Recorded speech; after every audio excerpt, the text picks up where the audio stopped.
Stay-at-home moms would be so much happier if we brought back some of these old-fashioned habits. I recently had a conversation with my grandfather that changed my view of motherhood. It gave me the hope and the guidance I needed to navigate this beautiful and messy season. Welcome to the Slowish Parenting Podcast. I'm your host, Alexis. I'm a mama to 2 little girls and a parenting coach. It's become my mission to help families rekindle connection, to rebuild relationships on a foundation of safety and trust, and to give parents the tools they need to show up with empathy and compassion, no matter what situation may arise. If you are craving slowness, peace, and joy in your parenting, you've come to the right place. Alrighty, let's get into today's episode. Hello, you guys. Welcome back to another episode. Today, we are talking about old-fashioned stay-at-home mom, homemakey habits that I believe mamas need to bring back into their home. I find that there is so much wisdom in those who have come before us, our ancestors, the hunter-gatherer societies, indigenous cultures. It's like, how can we get back to that? But I think it can be really hard knowing how our society is today to integrate that and to know how to integrate that into our lives. And so I've come up with 11 things. Some of them kind of overlap, but 11 things that I believe mamas need to bring back, not only for vitality in themselves, right, but for the family unit as a whole.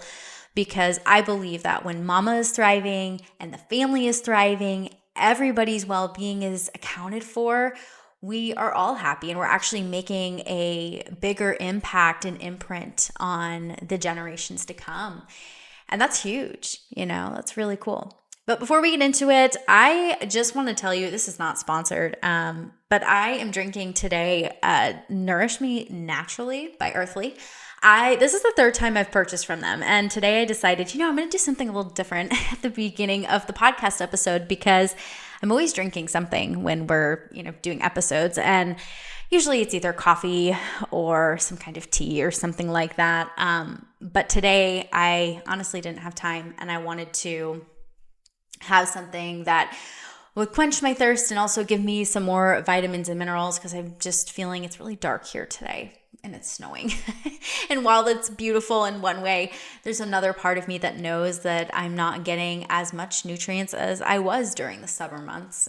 So anyway, this is something that I absolutely love. This is the 3rd time I've purchased it and my whole family, it's safe for the whole family. They all use it. It kind of tastes like tea, but like very weak tea. I think it's really, really good. They have a women's one. They have all kinds of tinctures and all of that, but this just happens to be something that I add to my water pretty much every day. And I really do notice a difference, on top of taking my prenatal and all of that. This is just something that I've been finding has been giving me life. So anyway, I hope that maybe helps you. And like I said, this isn't sponsored, but I will leave an affiliate link below. And I believe I have a coupon code. So I'll put it here if I do. And then it'll be in the description below as well. So with that being said, when I first started thinking of these old-fashioned motherly habits, I ran into a statistic rather, that really surprised me. I'm going to read it to you. This was from peaceathomeparenting.com. In the 1950s, only about 16% of mothers worked outside of the home. And today, that number is close to 70%. So it is more common to be working outside of the home as a mother than it is to be taking care and raising your family. I'm guessing you clicked on this because you're a stay-at-home mom. So I'm going to go with the fact that you feel pretty alone in being a stay-at-home mom. And I totally feel that and get that because I am too. YouTube, this is my side thing. This is what I do for fun. This is how I kind of get my creative outlet out. But 90% of the time, 98% of the time, I'm mom, stay-at-home mom. and it can be a lot. And so I recently started thinking about, what was different about moms even 50, 60 years ago that was different. What about when my parents were raising me, when my mom was a stay-at-home mom, what was different? So I actually called my grandfather, and I had one of the most beautiful conversations with him that I honestly will never forget. And had I not opened up my mind to this podcast episode, I probably wouldn't have talked to him about this. But I wanted to ask him some questions about how his mom raised him. And a lot of what I heard was there was just intuition. It was just so much of this innate ability to mother. And stay-at-home moms were just as busy then. He said his mom worked all day long in the home. She was either making meals or doing laundry, cleaning, taking care of a child, nursing, feeding. I mean, he was one of 8 children. So, it really reminded me that it's not a new thing that we're busy and that moms feel overwhelmed and there's a lot going on. And I asked him, I said, what do you think the difference is now? And he said something along the lines of, I think that, it just wasn't talked about then. I think that moms were struggling. I think they just didn't talk about it. And he gave me some insight into my grandmother. And then I asked my mom some questions about her mom and what life was like for her. And yeah, that's kind of how this list came to be. And, I guess as I'm sitting here and I'm just thinking about how life used to be, I think we in our generation can get trapped in this idea that it was better then, it was easier then, so I cannot do this now. And so I want to make this very easy and achievable.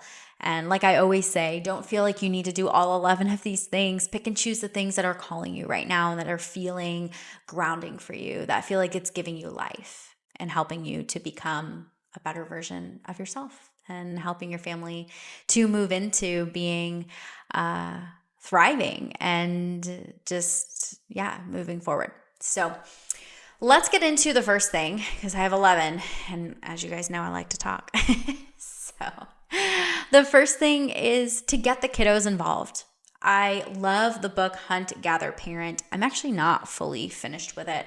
But I love that the author talks about in other cultures, children are helping with normal everyday tasks. And, if we go back to the hunter-gatherer type societies, we were living outside. And so there wasn't much for children to mess up or get into. If they were, shelling corn, it didn't matter if the, shells were going all over. They didn't care, there's just whatever. It's going all over. The wind will catch it, And I think now it's like, you're going to get that on my floor and now I've got to clean it. And so it's stressful. And I really prided myself on how much I involved my oldest daughter in a lot of the household things when she was little.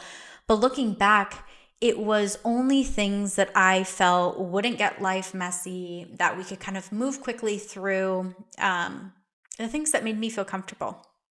And I really started with the sink because I felt like it was just water and I could just sop it up with a towel. It didn't feel too messy.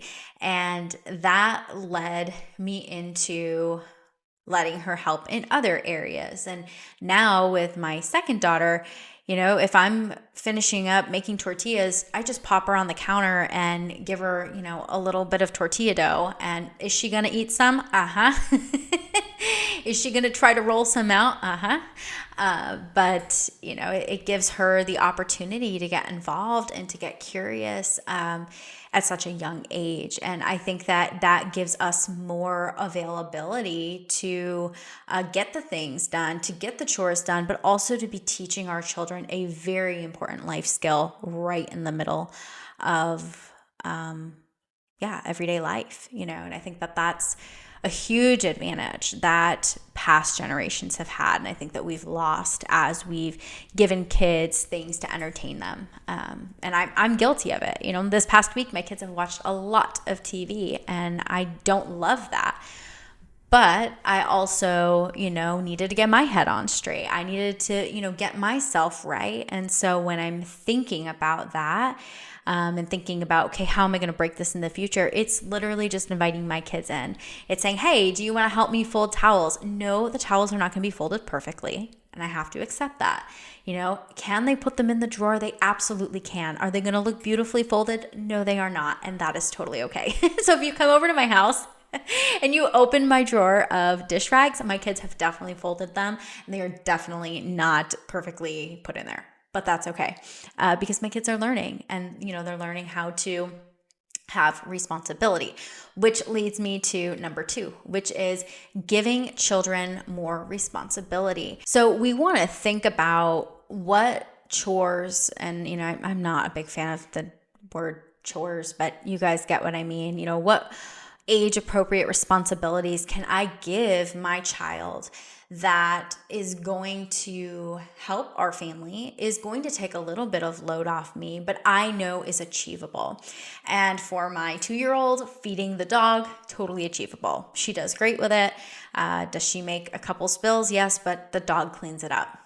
It's all good, And for my 4-year-old, having the expectation that when she colors at the table and she gets marker on the table, she can wipe it up, is totally age appropriate, And so now I've been having my oldest daughter set the table every night before dinner, and it's just been a very small responsibility, but it's been something that I can see her taking so much pride in. And, she's been, setting the table and putting, the napkins underneath the forks and really just like making the table an experience for our family. And we end up just laughing and enjoying more of dinner because she really wants to sit there and be there, and honestly, my 2-year-old does get involved sometimes. Sometimes she likes to mess up the plates that are on the table for her sister to do again, and her sister's frustrated. But those are things that, we have to navigate and figure out as a family, how can this work? And so I think that moms today can give their kiddos more responsibility, and I think that that's okay. I think we're afraid of, giving our child too much responsibility, or if you're like me, it wasn't being afraid of the responsibility, is are they going to do it to my standard? Are they going to clean to my standard? And the answer is no. They're never going to clean at my standard. They're never going to fold at my standard, but what they've learned in the process is way more valuable, and eventually they will do it at a very good level, maybe even better than me at times, right? So figuring out, again, what chores, what responsibilities feel age appropriate for your child, and starting to implement them, which I have a whole thought process on this, but I probably should save that for another video. But I think that, I think incorporating this is helpful on mom, but also really instills good skills for kiddos. So the third thing is what I am calling safe freedom. I have not seen this anywhere else. So if this is something else, I didn't know that. But safe freedom to me means that we are creating a space that is safe for our kids to have freedom to be independent. And when I was learning about parenting back when my youngest was she was about 1, I ran into Janet Lunsberry and all her work with respectful parenting. And she now I can't think of what it was called. I think it's a yes space or a safe space or whatever. And this was what I created her room to be. Her room was a complete safe space that she could do anything and be safe. And what that really did is it allowed her to have the freedom to try things, to be brave, to explore books, learn to read, all in a very safe environment. And then what I started doing was realizing if I made my whole home a safe space, this would give my children a lot more opportunity to explore and to try things out in my home. where I'm at so I can help them through things that are not so safe, right? Or maybe a safer way to do them.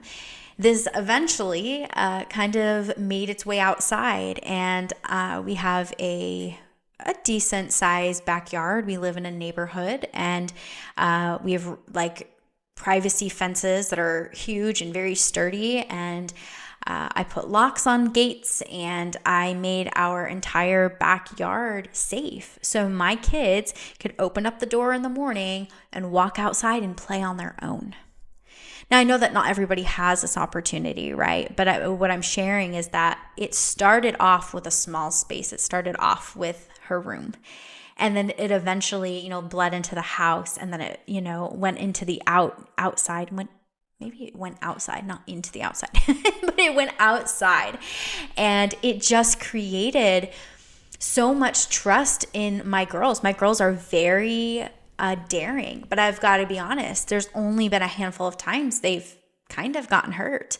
Usually it's more she hit me or I fell over and I scraped my knee. Like, it's nothing big. And it's been really cool to see them really start to flourish without me constantly being in their space on top of them. And it's given me a little bit of time to get things done or to read or have a cup of coffee in silence without feeling like the kids are constantly needing me. So explore this idea of safe freedom. See what areas it could be incorporated into your home. And I'm curious, I'm thinking to myself, is there a way you are incorporating safe freedom right now that you're enjoying? And how can you play off that? If you are, comment below. I think it's helpful to see how other people allow their children to have freedom, because in the beginning for me that was really hard. It wasn't until I read The Danish Way of Parenting that I really was like, oh my gosh, these kids are 3 years old and learning to whittle with a knife and what is it, like I want to call it a piece of wood, but just like a stick, and they're whittling it into like spears, and I'm like, oh my gosh, this child's 3, and that would never fly here, right? In the US, it would never fly. But maybe I'm not going to go that extreme, right? But I can allow myself to go to a place of being able to give my children more freedom, which actually gives me a little bit more time as well. So the next thing is going to be trusting your intuition. I've done an entire podcast episode on trusting your motherly intuition if you want to understand more about that. But I do want to share just a little bit of how this relates to, I think, old-fashioned parenting. And the first thought I had when I was creating this list is just that we as mamas have struggled so much with trusting ourselves today. So much of what we are taught and how the medical system has really brought us to this place of being like, hey, you don't know what you're doing with your kid, and you're going to have to do X, Y, and Z, and giving you very, strict rules on how to do things as a parent. And it's really scary if you do anything outside of that box. And obviously I'm saying this because this was my story, and my story is probably a bit more extreme, having 2 NICU babies. I mean, you have to go through CPR and you have to go through all of this stuff to take your baby home. You have to watch videos, and it's a whole thing. And maybe it's not like this in every state. I have had 2 NICU babies, and it was a very similar experience. But there's a lot of mandatory protocol that you have to go through to take your baby home. And it was scary, And so I look back, and I have created so much disconnection between me and my oldest daughter in specific, but with both of my girls at different times, because of my fear of not doing the right thing because an expert or a doctor told me not to.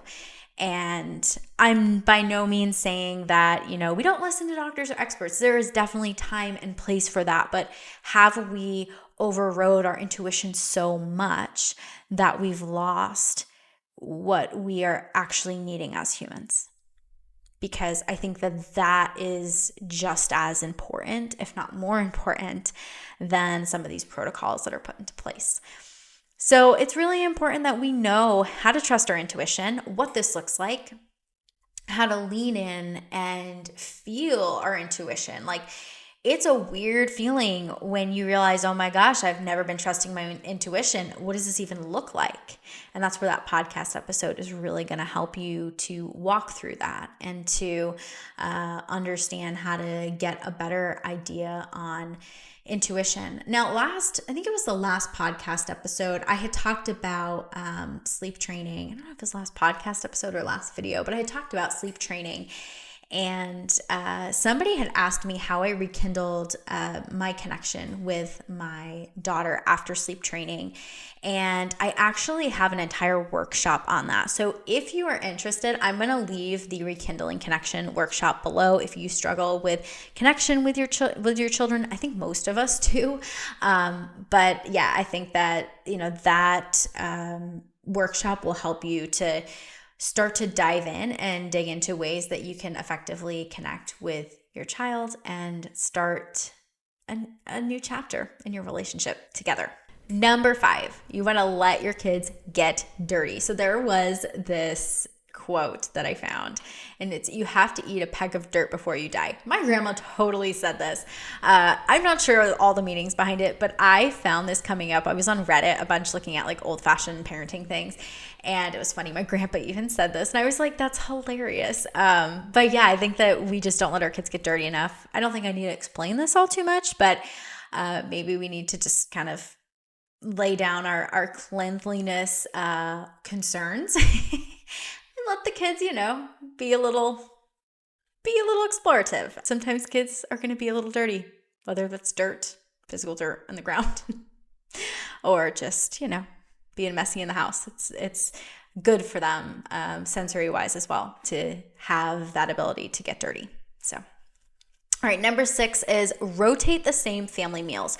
So I've mentioned this book tons of times before, but in the Simplicity Parenting book, he talks about how having meals on the same night is really securing, not the word I'm looking for. It adds a lot of security to the structure of the day, and knowing predictability makes a child feel so safe. And I started implementing this 2 months ago, and my daughter went from being incredibly picky, and I don't like saying that, but incredibly picky, to she is trying new foods, multiple new foods a day.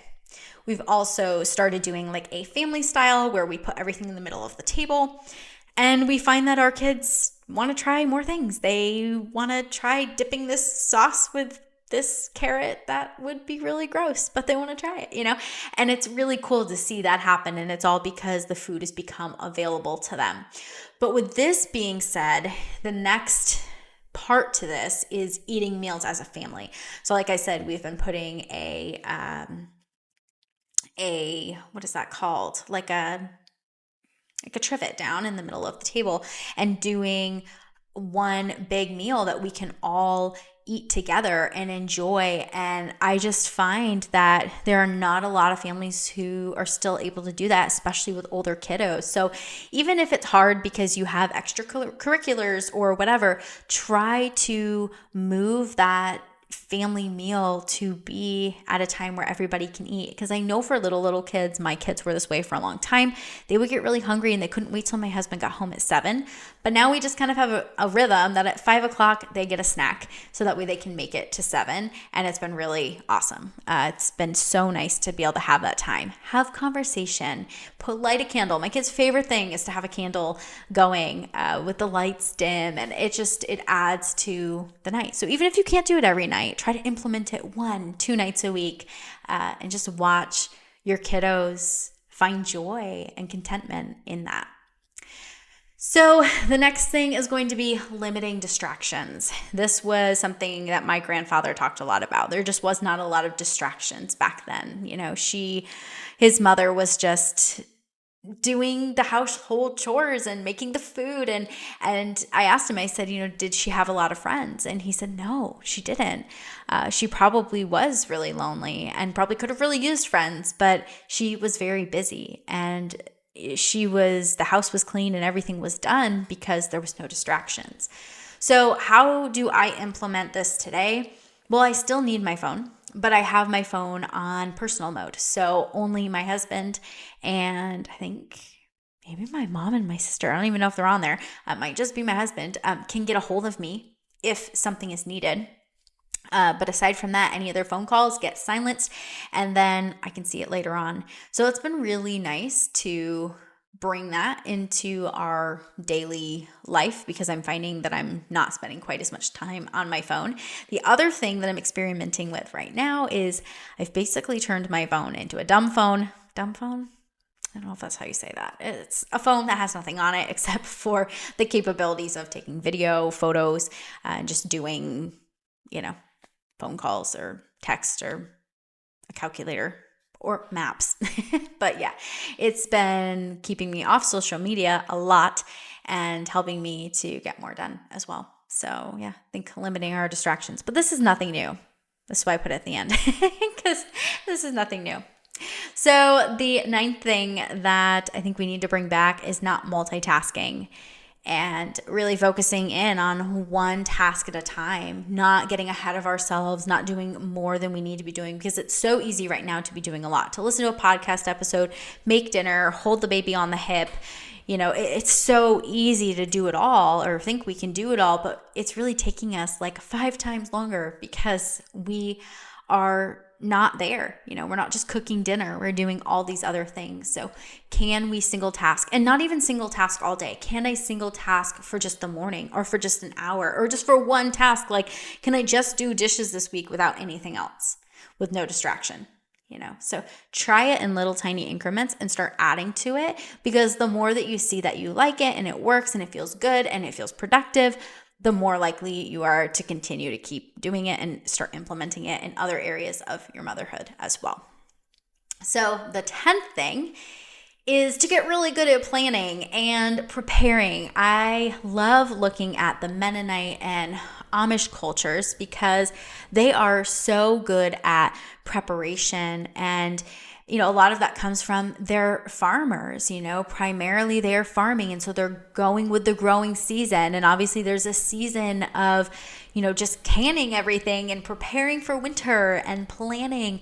And there's a lot of skill that goes into that. So how can we take that into our daily life? And, I want to make sure that I differentiate here. This is not meaning that we need to have our days all planned out to a schedule. Not what I'm saying. But for instance, are you meal planning? Are you meal planning and giving yourself the ability to have your meals all planned out so you're not stressed out about what's for dinner tonight? You've got crock pot meals all ready to go for the nights that are really busy and you don't feel like making dinner, What can you do to plan and prepare for a busy season, before it comes up on you? I think these skills are really important, but there are tons of YouTube videos and people out there that talk about this, and I would listen to them because I'm not perfect at this yet, but I'm getting there.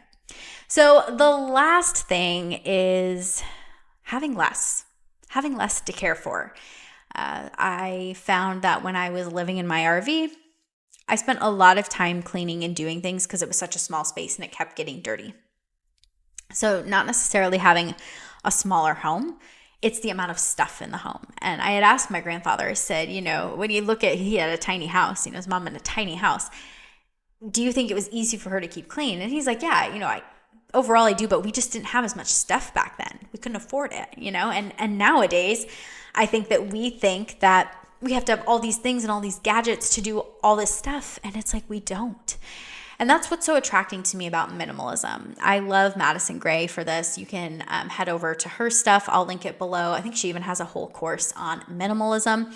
So if you're interested in how to do that, there are definitely some accounts out there that are super helpful.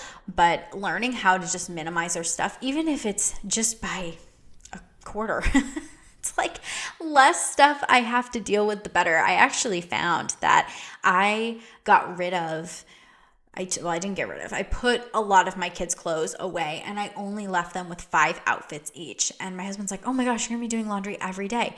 Well, I have to do a load of laundry every day anyway, right? And the laundry doesn't get piled up. It's not overwhelming. It's not too much. And it's like, this is the key. This is the key. Having an overabundance of stuff, an overabundance of dishes. Like, I honestly think I have too many dishes right now. I think I have way too many plates. I have 8 plates. There are 4 of us. And I find myself constantly feeling like the sink is full. And it's like, if I just wash these dishes in between meals real quick, I wouldn't have so much to do in the evening. It's like I'm either going to dirty a bunch of dishes in the morning and in the afternoon and then do them all in the evening, or I could break it up over my day and have less dishes to do overall. So anyway, I hope that this podcast was helpful. This is going to wrap up all of the things that I believe we need to bring back as moms. I'm curious, are you finding yourself drawn to this old-fashioned lifestyle and wishing that you could go back in time? Because I know that's how I feel. But I want to give moms the encouragement of, how do we do this today? How do we incorporate this today? Because it can feel daunting. It can feel sad. It can feel frustrating that we can't live that way anymore. But we can. It just looks a little bit different. It's a little bit more of a challenge, but it's super rewarding, not only for us, but also for our families. So if you liked this podcast episode, make sure that you hit that like button and the subscribe and all of the things, because it not only helps me, but it also helps this information get in front of other moms. And I also want to encourage you that if you have a mom friend who is struggling in motherhood, I want you to send her this. You can send this podcast episode. This one was pretty good. This one was, nothing heavy. But if you feel like there's a mama who really needs some encouragement, I hope that you will send her this content so she can get the help she needs, so she can begin thriving, because we do not have to live stuck. We do not have to live in this state of burnout, overwhelm, exhaustion, just drowning. So anyway, thank you guys so much for watching, and happy parenting.